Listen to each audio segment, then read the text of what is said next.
সকালের খাওয়া আজকে হয়নি, একবারে দুপুরে লুকিয়েছি। কাজ করতে করতে সময় পাইনি। পূজা করে এসে এখন বাজে 2:30। সকাল থেকে কিচ্ছু খাইনি। এখন এই যে সুজির একটু নোনতা করে বানিয়ে নিয়েছি। এখানে রয়েছে পেঁপে আলু দিয়ে তরকারি আর শসা আর একটা লঙ্কা।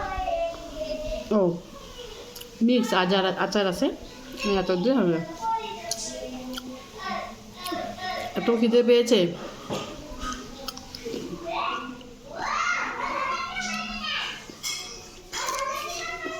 সুজিটা কিন্তু খুব হেলদি, টেস্টি থাকে। আজকে শনিবার, তাই নিরামিষ। অন্যর দিন আমি পেঁয়াজ দিয়ে করি, বাদাম দিয়েছি, দেখবে অন্য রয়েছে।